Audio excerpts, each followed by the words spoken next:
up guys, it's Rifftic and this is my beginner's guide to Tower of Fantasy PvP.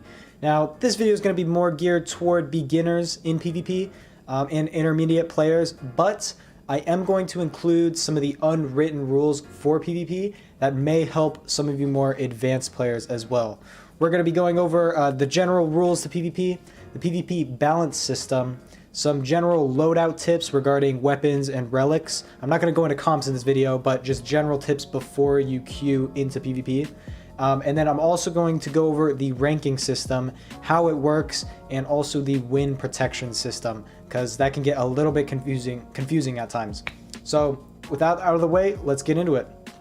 First things first, I wanted to just go over the rule system for Apex League. That's the PvP in this game.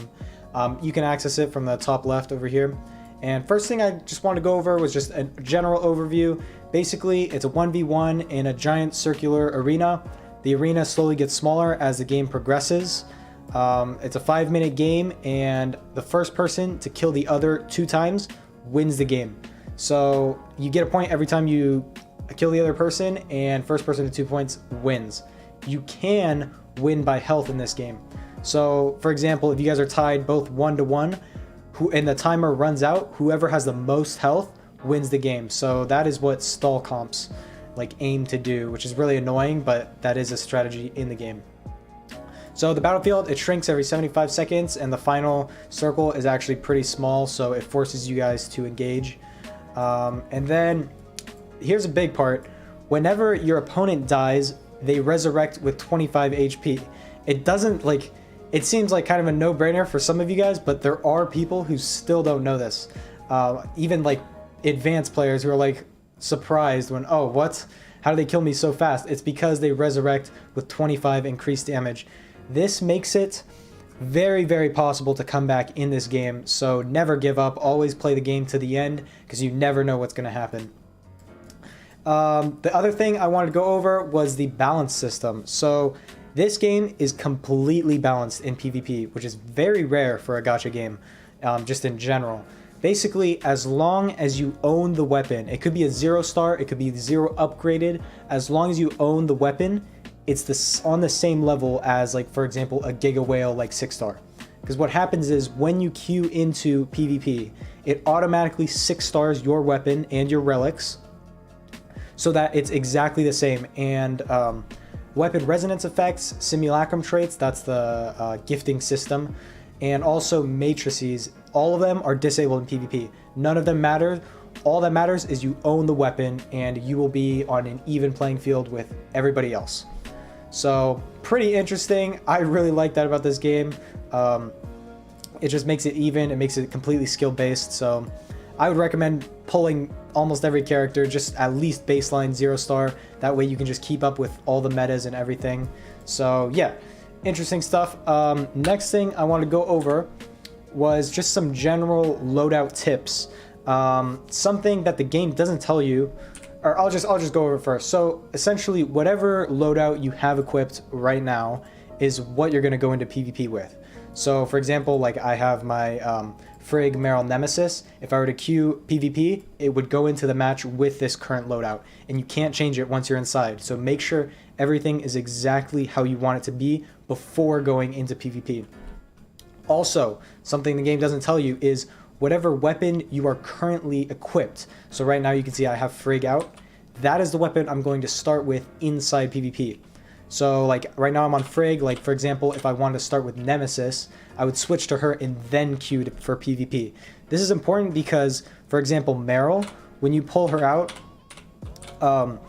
in PvP, once she's like 6-starred, she'll get a shield, and it'll immediately let an enemy know that you have Meryl. It's a strategy to keep your other 2 weapons sort of a secret, and like you can surprise them, for example, with a Meryl discharge out of nowhere. So I would recommend making sure you're on the correct weapon before going into PvP. The next thing is relics. Relics play a very big part, a very big role in PvP. And you can't change, like weapons, you can't change them once you're queued. So make sure you have the 2 relics that you want best, And also you cannot rotate through relics. So if you see in the bottom right here, those are the relics that I'm going to go into PvP with. I want to make sure that I don't queue with like Omnium Cannon and fucking Jetboard, because that would be really bad. I think Jetboard is even disabled in PvP, and then Omnium Cannon just sucks. So make sure your relics and your weapons are good before going into PvP. Very important.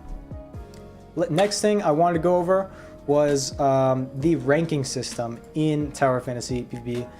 It can be a little bit complicated. Well, it's actually not that complicated, but it doesn't explain it to you very well. Basically, you win a game, you get a star. You lose a game, you lose a star. There's no MMR bullshit, no like hidden ranking system, League of Legends. But yeah, it's very simple. You win, you get a star, lose a star. Basically, the ranking system goes like that. The different levels require different amounts of stars in order to rank up. You can read about them all right here. Like, for example, Battlelord, it has 5 levels. Each level takes 5 stars to get up. So in order to go from Battlelord to Grand Marshal, you need to get 25 wins consecutively. So if you were to like lose one, then you need 26 or something like that. So it's pretty simple for the most part. Basically, just remember the stars thing, and then you rank up pretty much. So very simple. The next thing, this is a pretty nice addition, I would say, and that is the loss protection system. Basically, what this is every time you win a game, you gain 40 points. Down here, if you see my points, yeah, you can see it. So I have like 173 right now. Every time you win a game, you get 40 points. Every time you lose a game, you gain 20 points. So this goes up higher and higher, and I think it's 350 because I'm Grand Marshal right now, but I think usually it's 300. So as soon as you get up to 300 points, basically your next loss does not count. You will not lose any stars for your next loss. So this is a nice quality, pretty much quality of life addition. I wanted to show you guys one thing here, and it's very interesting. I think it's, okay, I gotta scroll a little farther.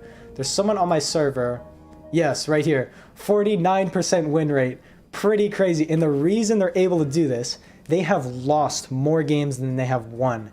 And the reason they're able to do this is because of this loss protection system. So it's pretty nice. In other words, if you put in the hours, you can climb, like, no matter what. Even if you have like a 50%, even a 49% win rate, you can still climb if you put in the hours and you put in the time and the effort. So pretty interesting. And yeah, that's pretty much all I wanted to go over in this video. Just very basic stuff. It's probably the first, and I'm gonna do a series most likely for beginners guides, PvP 101, I'm probably gonna call it. Still working on the name. But yeah, so stay tuned for more of those if you want to learn more about PvP. And yeah, if this helped you, remember to like, comment, and subscribe. And I'll see you guys in the next one. Peace.